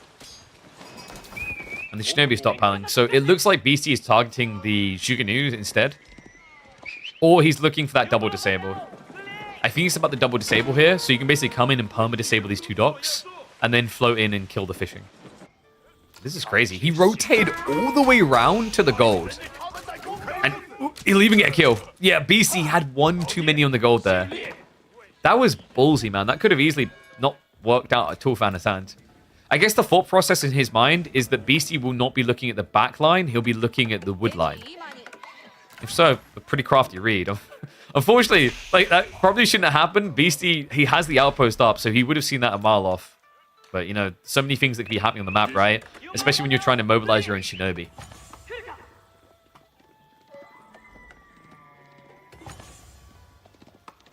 Beasty. His tree line is being dove into pretty fast by the villagers. There's an opening for Shinobi to potentially dive in. The problem is if you go in, you're not coming out, right? Because although it seems dodgy to get your shivs out against Shinobi, the Zhuge Nu will then just wipe the floor with the ninjas. These Zhuge Nu, though, they are going to get picked off. No aggro yet. Anotand will be the one to blink first. Not Shinobi blink, I mean in the stare down here in water. Does Beasty win every KPMM game? No, because as you just saw on the bracket there, he almost lost to B yesterday. And also, Beasty has played in a total of, well, for this one, 5 KPMMs. He's only won 2. He went out in, I believe, the round of 16 in one of them, went out in the semifinals in another. In fact, one of the players who took him out in the semifinals was Anotand with, I believe it was a 3-0.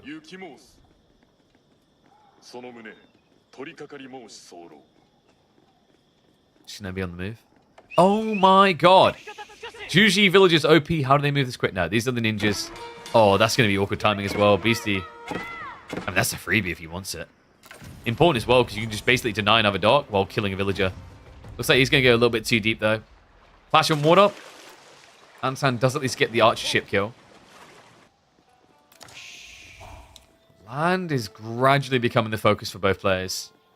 You can see the Chuganu boys are now on guard, because so far he hasn't been able to kill any of the ninjas.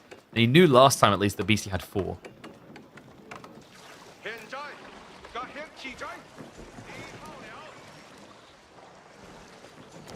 I know, so far Beasty has not lost a KPMM this year. He's only played in 2. We did have quite a few additions. So, we had a nice little mixture. Before Beasty was winning, Anotand was actually the reigning champion here. We had... What else did we have? Was it B? I'm trying to remember now off the top of my head. We've had so many, they started to smush together a bit. So, in terms of most recent champions, Beasty, then it was Anotand 3 times, then B 3 times before that. Then we had Louis winning our All-Stars event over Christmas. Before that, it was mainly the Canadians. Puppy Paul, I think, is reigning top winner with 7 wins overall, just not consecutive. Shiv's out here. Put Shivs out that are much sharper for Shinobi. Jugani reaction is good. Sabotage is nice, but there's no counter pressure coming in. Beasty isn't diving in behind this. No, instead, he's getting a little bit distracted. So gets some sabos, gets himself a worker kill, but overall not enough out of this. It looks like Beasty is going for that big wipe, because if you look, you may notice a problem with Anotand's comp. It's a lot of sprinkled chips. This is the classic punch you in the face once and watch you cry. What do I mean by that? You build like 8 or 9 demos and then just watch everything boom. Actually, I guess it's more like Naruto million punches, right? Because it's not always the one demo. It's the fact that there's several more coming afterwards that makes you cry. See those demos. He's going to try to move in now. Our ship gets sniped out though. Anotand! Okay, he does peel 1 or 2 off. So he sacrifices the arm to save the body. We don't have arrow slits. We do have demos coming out. So that's going to reset Beasty. That could have been a lot worse for Anotand. That immediate snipe could have spelled disaster, but a calm, cool reaction coming out from the Belarusian. You know, land. It's going to be a bit of poke back and forth. Shoot are on the way, but the sabotage is in effect here. And the docks are getting very tight. You're seeing the dynamic change here with these deeper docks. It's crafty because what it offers up is a sneak point, potentially, if one player has it and the other doesn't. Because you can overextend and then get backstabbed from here. So you have to respect it. It's going to start moving in to poke at the dock now.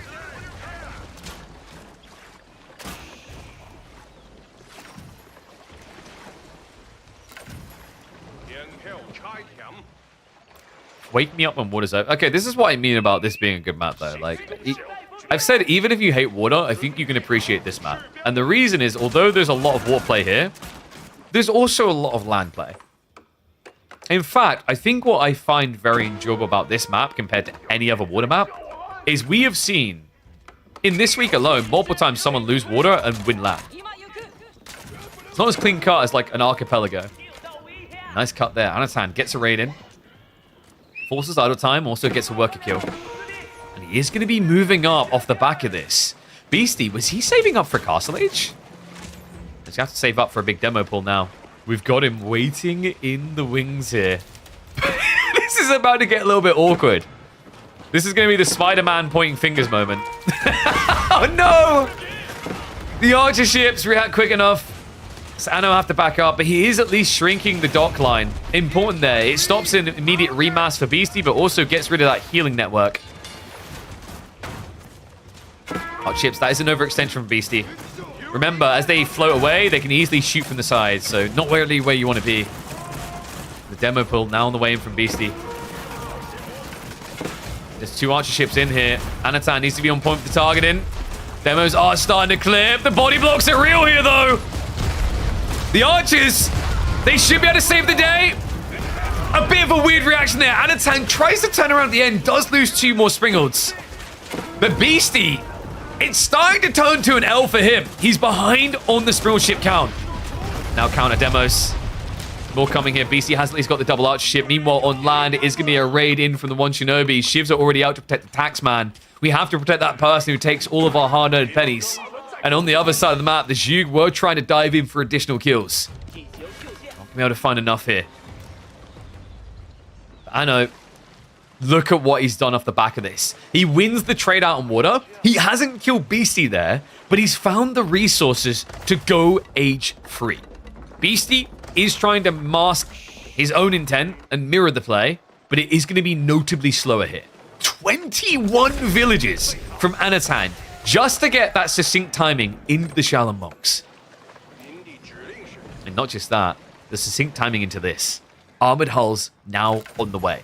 Beasty is in dangerous territory now. Armored hulls plus Springle crews, and you can get a big edge because remember, usually do research those faster, courtesy of the slightly quicker producing docks. When you consider that Beasty barely has any water control, he's at risk of being pushed off entirely.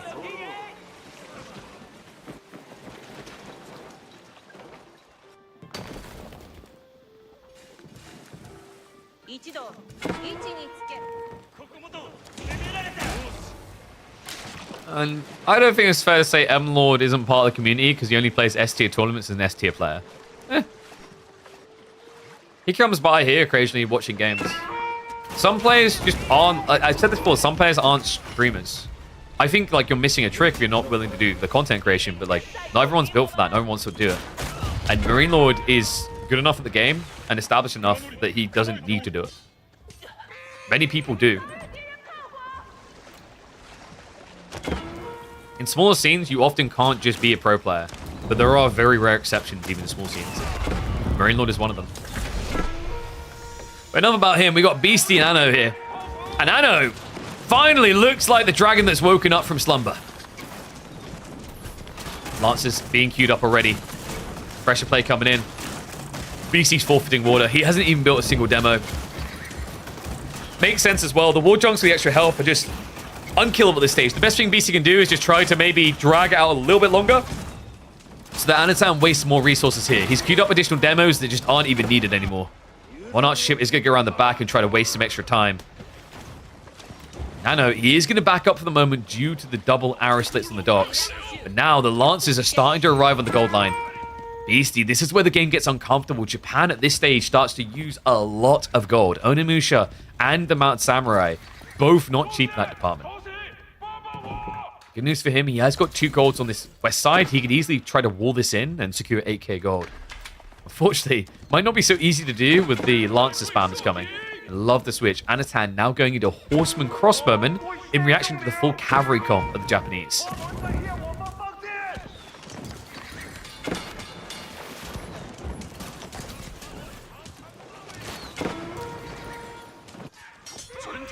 Oh, and another thing, like on Marine Lord's content side, even though he may not be live as often on his own channel, you guys forget that he broke his ankle literally doing content with the Gentlemates team. So, really unfair to say he doesn't do anything. Shinobi again. Hello. Okay. Good snipe there as well. Against China, it's not worth killing taxmen. Against Yuji, it most definitely is. Beasty, able to start yoinking relics as well. Yeah, something that's kind of surprising here is that Anotand didn't rush his Shallow Monk immediately. He prioritized the Lancers, so he wasn't going for greed, he was trying to go for kill. Looks like counterplay is going to work out nicely here for Beasty, at least at the beginning. Remember, the numbers are very deceptive here. There is a lot of water population. In fact, Anotand, he only has 12 land units right now. Yeah, Beasty has the edge. Don't impressed with it.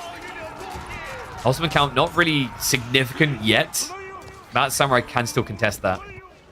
And remember, he hasn't fully shoved Beasty off of water, so there is still a little bit of economy extra coming in there for Beasty. That's not the Daimyo levels starting to tickle in. You know, we don't have a Euroshiro drop in the TC, but it wouldn't surprise me to kind of inflate him on land for the transition here. Outside the map. It's a switch. Whoa, okay, so Beasty's budgeting it. Get rid of the Mount Samurai element, replace with Horseman, you can get 2 for the price of 1. It makes sense, right? Like, Anotand has gone Horseman, Crossbow. So your Horseman counter everything. Why? Because of the Uma Bannerman. You can get an Uma Bannerman to buff his damage higher than the Jujitsu. There is a way that you can rebalance it as usually, and that's Dali horses. But that's not a play you immediately just think of in the moment, like, you know, when you first see Uma. When you first see Horseman. It's usually something that kind of organically happens once you've scaled enough. And even then, it rebalances the fight, right? Because you get a 20% attack speed buff, but he gets 15% attack damage increase, while also having an extra melee level.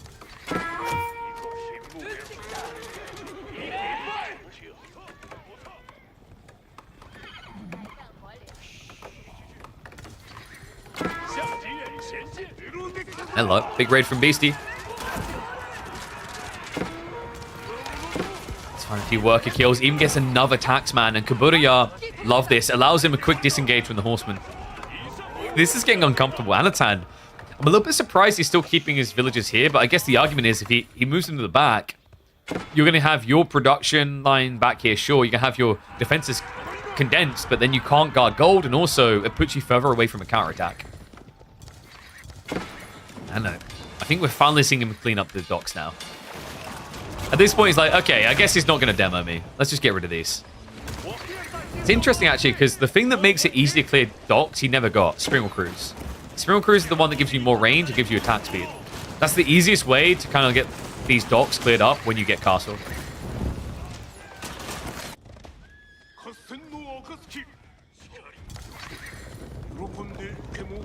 Okay, so we have got the Spearman coming in. I mean, in fairness, Spearman counters everything Beasty is doing now. What scares me is if he can maybe afford only Begacia. I doubt it because he doesn't have Kura and only has 6 sheep. But if he finds a way into Begacia, Anotand is screwed with this current comp. Flash coming in. That Uma Venom buff. Where are the troops? He's tricking the Spearman out now, but they're only hardened. Uh-oh. Beasty, he gets onto the back line here. Crossbow's Juice having to retreat. Has to bail on the front line of Horseman. The Onimusha are now following this up as well. We're about to reach the economy again. Does he just move south side now? Beasty, his cavalry has been mostly cleared up. They're going to split up now and go wide. Interesting. So Beasty, he just sticks to the A-click. Okay, so no economy kills out of this. That might change now on the north side. Great micro there by Anotand. On garrison, re-garrison. So minimizes the losses. Looks like things are starting to stabilize a little for Anotand. Bottom docks are getting swept up. Remember, over time, Anno has been losing some of these boats, so the numbers aren't as disingenuous anymore as they once were. They are still pretty deceptive, though. 2/3 of Anno's military pop not able to play on land. And my worry here is because Beasty played cavalry, what he done really well here is the cavalry idea is, hey, you've gone for a static comp, you need more. So he's hit this timing before he's able to get enough mass to be everywhere at once. And these, they're not meant to be anti-armor units. These are literally horse archers. It's like he's playing Roos. And the Roos is hitting hard, man. Look at the economy now. It's neck and neck, despite the fact that Anotand has got 21 fishing boats and 3 trade ships. Yeah, he's pretty much just throwing away all of his land economy to exist on water. You know, at this point, Anotand is the lizard people that came from the seas in the, was it the Bronze Age? Yeah, the Bronze Age. Oh my god, this is painful to watch, man. At what point do you look back at this game and go, man, I should have got textiles? So many worker kills. So the land economy is now 34 to 68. And it's a free TC point for Beasty. Oh my god. So once again, reminder, Anotand won water, and yet look at the state of Holy Island. This is why I like this map. This is why if I have to choose a water map to go into KPMM, this is the go-to one, man.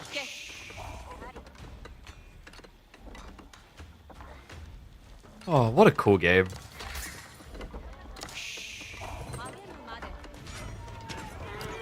And now the outposts. Beasty doesn't want to do the farms yet. So he's just gathering food from the front side now. He's literally just taking from Anotand's base. Oh my god. I mean, I guess you can afford to throw away a few villages. I'm just not sure if it's entirely worth it. Spear replacements are on the way. Anotand, he's getting worker kills, but he just has no army. No, the Spear replacement is going to come in, so that's going to secure for the remaining villages to build up these outposts. He's going to go for Sacred Sites, isn't he? I mean, wait, well, I'm not about he can't. Yeah, I was about to say, like, I'd be impressed if he can. But I guess the thought process is now Anotand can't. Crazier thing still is the fact that Anotand won water, he got castle first, and yet he has 1 relic, whereas Beasty has 4. Just let that sink in for a moment.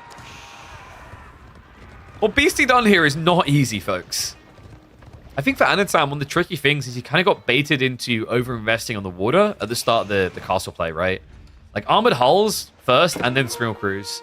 I feel like often the Springle Crews can feel a little bit safer because it gives you that way of sniping out the docks like we talked about. And it doesn't, like, over-commit you in a way that you take too long to clear the way.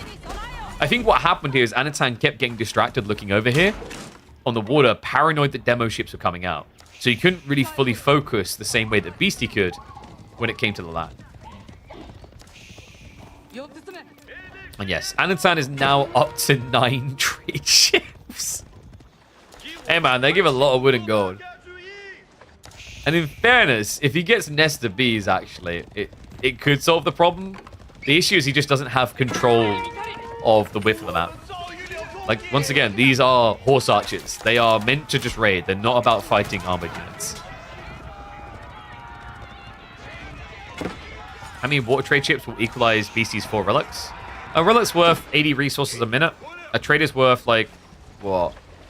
Probably about, I'll say 80 a minute? The problem here is he's behind. And he's going to get further behind. Because Beasty's free TC. And also, Anotand never set up a dock over here. He's got 21 fishing boats, and you're seeing the impact of it. He's gathering through the food a little bit too quick, so he's getting idle time moving to new locations. Meanwhile, Beasty, all he needs to do now is get into the farms. Wait, are we not getting into the What? Dude, he's just going to exploit the limited resources. This is sick. Anno won't come out. So instead of going for a farm transition that gives him an in, Beasty says, screw it. I've got berries here, deer, boar, you name it. You've given me the entirety of the map. This is sick. It's smart as well, right? Like, it's a bit dangerous from the perspective that if Beasty whiffs with this attack, the Bagacia cost is so high you can't replace. But I love the balls on it, man. Because Anotand does have water. You don't want to put yourself in this concerning position where he potentially recovers because of that economy. So while he's got an advantage, he looks to push it. So Trip Trap able to start sieging through the front of the base. I've got Counter Trap play to clear the outposts. The Mango follow-up now coming through. Contest for the crossbows and the potential Nest Bees. This is crazy. What a game.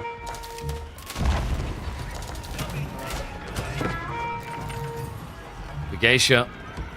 This is getting a little bit scary. Anotand, he did just get early eyeballs, so he will get the conversion point. He's going into the Chuganu.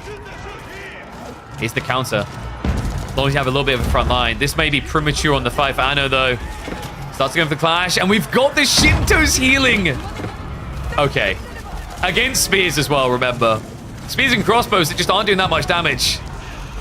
Maybe, though, just maybe the Chuganu can make up for it. Geisha line is fitting a little bit, but now the front line dead. It means that Anotand is in trouble here. The Nestabees can't even fire anymore. And there's no retreating from these psychos with their glaives. No, Naginata's a little bit too fast to swing here. And these are lean legs. No extra weight weighing them down. 1.5 movement speed. Able to keep diving in. Anotand reduced down to just a handful of Chuganu. Mango's going to fix that as well, though. Beasty still has more of the Onobugeisha on the way. At this point, these ladies should have streamlines coming off of them from how quickly they're running. Now the Mangoes. What? Wait, what? The villager pull? Into Bugeisha. Uh-oh. Mango's going to pull away. This is smart because if you now just use the ladies, you can easily cleave these down. There's still no textiles here. Anotand. He knows he needs these gone, though. The Mango's just trying to fight. The siege will get sniped out, but Anotand is now 107 villagers to 13! Make it 8! He has got starting villager count. 5 villagers in this game for Zhuji. Oh my god. That is 21 fishing, 15 trade ships, 6 villagers, and 1 imperial official. And now he gets textiles. You can't make this up. He's lost 80 villagers and now goes textiles. Oh my god. At what point was Anna just sitting here stretching going, maybe I should give them textiles. It's smart, actually. When there was like 80 villagers, that's a lot of clothes to buy for people. Now there's only a handful. You look like the good guy, and you didn't have to like dole out on, 70 different merino wool sweaters. So you're seeing the fatigue now for Beasty, right? We talked about the risk of this Bugatia play. We've hit the risk. The berries now got blocked out before he could gather them. He already tapped these ones. He's now into the boar. His deer's gone. He still doesn't have a farm transition. That's now underway. There is a window here for Anotand, but he needs to dive through that window like an action star in a 90s Hollywood movie. Because if he doesn't, BC is just going to rematch before he can react.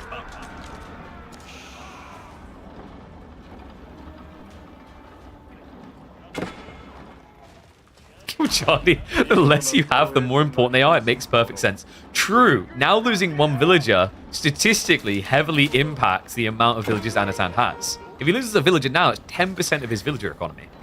Gotta protect him. And we still have more mangoes coming in now from Beasty. Remember, although food is a temporary issue, the wood, the gold, that's still good to go. He does have some gold risk down the line, so he needs to make sure he's able to approach here. Meanwhile, wait, am I actually seeing that correctly? With 11 villagers. I felt like at this point, Anotand was just going to say, screw it, I don't have a land economy, but I guess we're going to be seeing TCs from Anno to try and get back onto the land. Oh, God.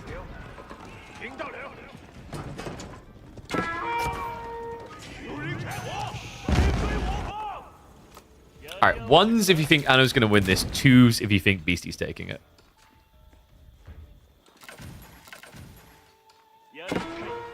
I think Anno's just going to be a bit too slow here. None of it is his own fault. It's just the state of the game right now. Like, Beasty has the farm transition, man. He's how many farms deep? 24. 24 with level 2 daimyo, so significant amount of food income. He does, however, get caught out here. Hello. Nice little strike out onto the deer location. And we have, yes, we've got the docks up. Okay, so Anotand has actually refined his economy. He can go up to 40 fishing boats now. Hold on. So we might have a way in which he can compete here. It's a lot of siege, though. And you'd think Springles are kind of a meme into Chicken New, but we've seen actually because, like, because in general, range units have, I'd say, about 60% of their health on average compared to melee units.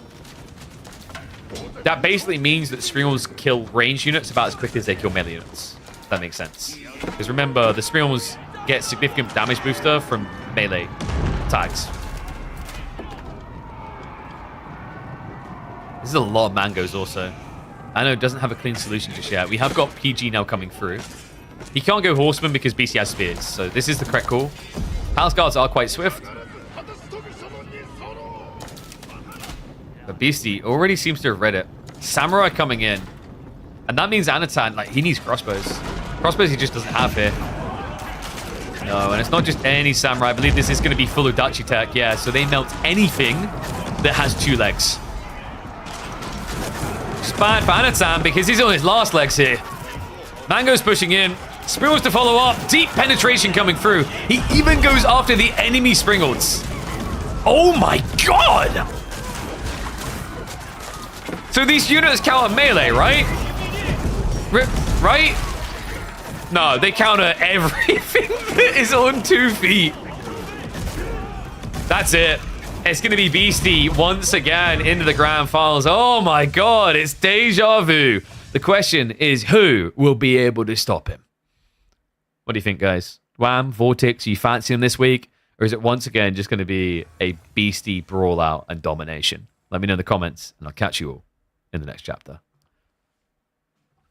Oh, blimey. Well played, Mr. Beast.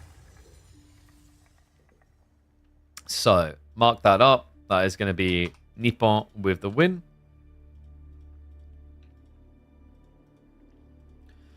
Oh, I'd say that. That's, like, even though it was a 3-0, definitely at least game number 3 was entertaining. Wham versus Vortex. So, Wham versus Vortex is not going to be today. Wham versus Vortex, guys, is going to be tomorrow. So, remember, tomorrow we are going to begin with Wham versus Vortex. And then we will get into the grand finals between one of those two and Beasty. And there is the man, myth, legend himself, Beasty in the chat. GG, mate. Solid series. Back to back to back to back to back to back to back. You're just trying to get the longest running streak, right? He's like mathing out, how many weeks do I have to play to make sure no one else can actually beat me? And then you're like, I've done it. I've secured it. I'm going to retire from the KPMMs. And I'm going to be like, and now announcing the week 31st to 41st editions. What did I used to stream before AoE 4? So before Age of Empires 4, I would vary the streaming a little bit. So like I'd be doing Dota 2, but I would also do other things as well, like Monster Hunter, etc. But I was primarily like fully employed, well, not fully employed, freelance. But I worked for my paychecks as a full-time commentator in Dota 2. Problem is you're traveling next week. You know, same. Really weird that, how we're both traveling on the same week. What are people going to do for their content, Beastie? We're going to be traveling. Dumu's going to be traveling.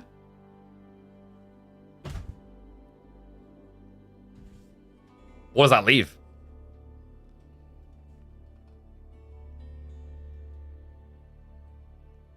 You don't need to play Wednesday, Thursday? No.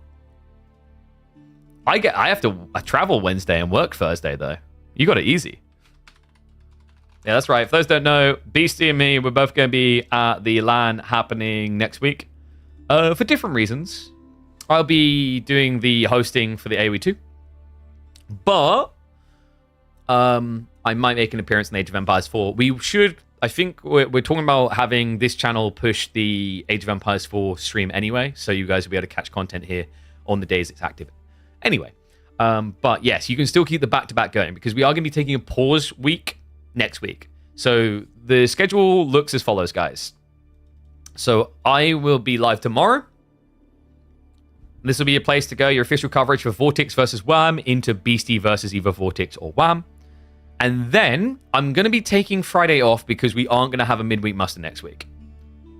So what I'm going to be doing instead is looking to go live on Sunday because Jean Doe, he has put together a really cool little tournament. It's a little bit like what Beastie and Wildman created before with the One Trick Pony, but it's called King of Civilizations. And the idea is that, I mean, we're all boomers here, right? I can say it's like Highlander. You know, there can be only one. Actually, no. Is it more like Highlander or more like Chronicle of Riddick, where you keep what you kill? Because the way it works is when you get a civ to start with in the tournament, when you kill your opponent, when you beat them, you absorb their civs. So any civs they had access to, you'll now have access to. Pretty cool concept. Nice little kind of gimmicky thing, right? Like, obviously it's not designed to be like pure competitive. Just like with like the One Trick Pony, there's always going to be an element of like, oh my god, someone got Shushi or whatever that can happen. But I thought it'd be cool to check in on. So Jean Doe, he's a French caster. If you guys don't know him, he's organized that. It's like a 300-400 euro prize pool tournament. There's some known names playing. Anotand is going to be playing that one. I believe Sass is going to be playing that one. Wham might be playing that one. We'll look to cover Sunday just because some of the civs high-level players didn't want. So there's probably going to be a lot of stomps on Saturday. So that'll be at, I believe he told me, let me just double check. I believe he said it was 1 p.m. +1. Oh, sorry. No, 2 p.m. +1. So that'll be... Is that 1 p.m. my time? Yeah, that's 1 p.m. my time. So 1 p.m. my time. So 2 p.m. GMT +1 is what you put. Because For some reason, France is like an hour ahead of the UK, even though if you look at where they are on a map. Like, should we do that right now? Should we go into Opera GX? Exclamation mark Opera GX, guys. You can join me doing this. And we have a look at a map. So, I guess, like, okay, they are, yeah, in fairness, Paris is a little bit over there. I don't know if I'd call that a +1, though. Right? I don't know if I'd say that's like a +1 difference. Considering Germany is +1. Right? I don't know. I just think France didn't want to be in the same time zone as us. That's clearly what it was. Because then, like, isn't Spain in the same time zone as England, right? And the difference, like, the difference in, like, width between where London and Paris is and Madrid and London is like, bigger. Wait, yeah, actually, is Spain almost... Is Spain also +1? Because then that is confusing. I guess, wait, were we British people pompous about it? We're like, well, we created the time zone. That's why we call it +0. No one else. Like, we're like Warner Bros. With that Nemesis system. You guys remember that game, that Lord of the Rings Assassin's Creed game? They created a system called the Nemesis system. I don't know if you guys have seen this. But, they patented it. Warner Bros. Patented it, which is such a BS thing they done. So that no one else could actually copy it from from the Shadows of Mordor game. It's such a scummy practice. I hate that people start doing that, by the way. It's like, I love Apex, but one thing that I think actually hurts the rest of the Battle Royale industry is Apex Legends. They created a match point format system where if you, like, the whole idea is you basically play a bunch of games, and then once you get a certain amount of points, you unlock the ability to win the tournament by winning the next game. But the thing with that is, like, what they've basically done is they patent it so that if you don't make it different enough when you create a similar concept, you can't copy it. And I think that's why PUBG, Fortnite, etc. haven't got a similar system. The reason that system is good, by the way, is it helps minimize to a certain degree the amount of RNG of a Battle Royale competitive game, while also showing a level of consistency. Like, genuinely, match point format for Apex Legends is what made it, in my opinion, the best Battle Royale esports scene. Full stop. By the way, you still here, Beasty? I got someone you might be excited about. Let me know what you think about this map, because apparently you thought the maps were memey this week, even though the meminess got downgraded compared to last. Next week, well, week afterwards, when we come back from the LAN, sorry for the white mode. I don't know why there's no dark mode in Start GG. If there was, this browser, Opera GX, would automatically turn it to black.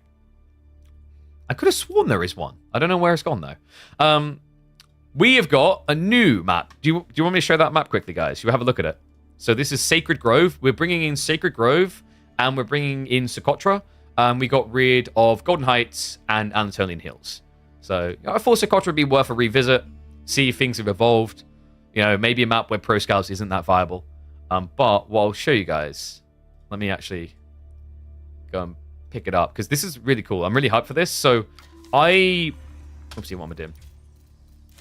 I gave the concept across to Caillou, and shout out to him. He went and put it into action. He even asked for a name. So, see, I just want to point this out. When I have like a map idea, I don't choose for it to get called Pigeon's View or whatever. That was Caillou entirely. So yeah, this one, Sacred Grove, it was our idea, and Caillou then refined it, created it in the game. I'll show you what it looks like really quick. I really like the look of this one, actually. I think I'm not gonna say 100% we're gonna get there straight away. Like, first iteration is gonna be like hit out of the park perfection. But I think this map, the way I conceive it like playing, has the potential to be a solid one that you'd put in there with the likes of like Lipany Dry Arabia, you know, Coastal Cliffs rotations, like, you know, top tier competitive maps. So let me just go down quickly, and we'll have a look quickly at Sacred Grove.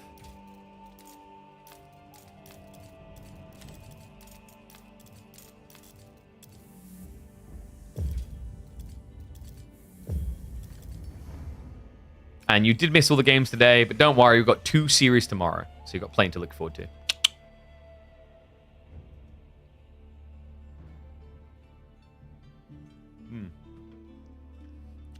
Oh, damn. Prince, you're an IP lawyer? Yeah, dude. Give us your insights on that. Don't feel rushed, you can tell us about tomorrow. But like, and the thing like game formats are not like, oopsie, we didn't do reveal. Game formats not being like patentable. The thing I'd say about that, the big problem is like a lot of the people that would make the decrees, the decisions in these systems are like middle-aged men. The ones that are high up that are really making the calls. That don't really even understand the gaming like landscape. So it's like, it's patent trolling basically is the way I describe it. Okay, so let's do that again.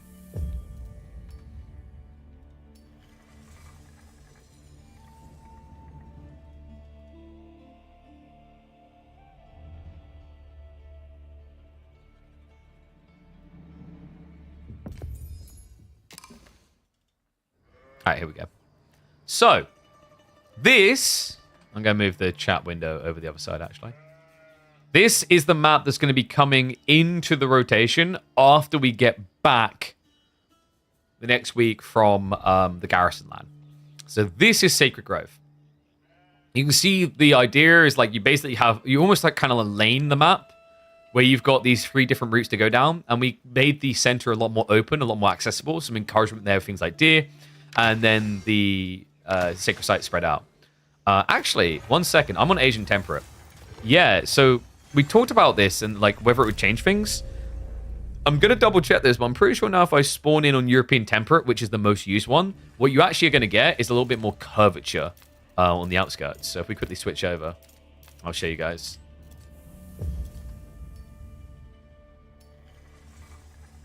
But yeah, the thing I always found ironic about the whole Nemesis system from Warner Bros. On Shadows of Mordor and the patenting is the fact that when you think about a lot of the other core systems, they pretty much ripped off Assassin's Creed, right? Like the parkour, everything, right? That's the thing that frustrates me most. Is like everything is kind of inspired by everything. So yeah, you can see here with European, you get a little bit more curvature sometimes. This is a bit more boxy, but the whole idea is to kind of create almost like brackets with these central tree lines. And then the trade posts are also forward. They are still on your side and you could technically wall them, but it's not going to be absolutely safe per se. And then we've got sacred sites nicely kind of spread out in a way that it's not 100% even. It would be a little bit harder to capture sacred sites, but feasible if someone doesn't play the map. So yeah, this is going to be Sacred Grove. It's going to be entering KPMM the week starting the 21st. Should be a fun one as well. We kind of got... Okay, what? We may need to look into that, actually. Is Caillou here? Yeah, me and Chin were discussing this. There were some like small indiscrepancies he was highlighting that need to be tweaked around maybe like gold spawns. We'll get this sorted. I haven't seen that one before, though. I think what happened is because the stone and gold spawned back and tight, it deletes some of the tree line. Kind of like what Gorge has happened occasionally. Good news is, though, remember, we have got remake rules for KPMM. So if someone spawns in with this, they'll know straight away and we can respawn them out. But yeah, you get kind of a Gorge effect tree line at the back, slightly smaller. And then you've got kind of like this semi-open ground on the flanks. But the whole idea is, I guess, like, I don't know, maybe it's like my MOBA brain. It kind of has that MOBA-esque element of laning to it, doesn't it? Where you've got like, center lanes, side lanes. But I thought this would be a cool one to explore. It's different enough that it should provide a bit of character to the games.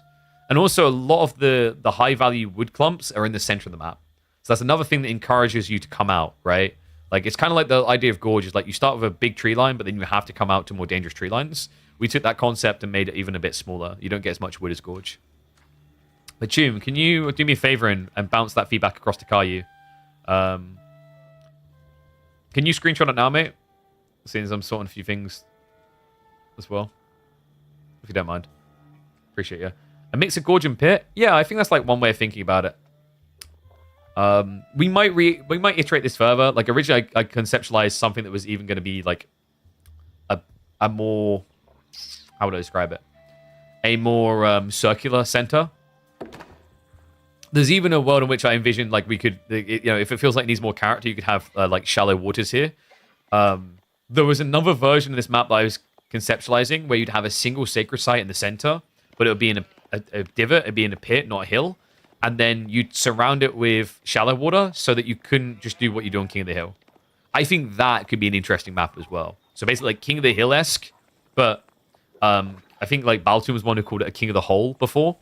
But then on top of that, you'd basically surround it with shallow waters so you can't keep drop it. Side woods are also uneven. One, two, what? Because he's got an extra here, right? Yeah. So like we knew about the wood. I think Tune, like we were discussing this the other day. We were double checking some spawns, and we did notice that. So that detail I think is on Kayu's list to tick. I think even in its current state with that slight discrepancy, like it's playable. And we can get a feel for how functional the map is from there. But like I like it. Conceptually, I like this. Like I said, the goal isn't to get it absolutely refined to perfection first go. It's to test the waters and see if it's worth exploring further. And my initial instinct is I think this is going to be a fun map. It's basically Gorge. How is it basically Gorge? Gorge isn't as wide on the sacred sites. Gorge also provides a lot more safety around like the 8k veins. Also, the spread of resources is more evenly linear, whereas Gorge is more you have to rush out really deep on the flanks. Also, deer pack locations, very different to Gorge.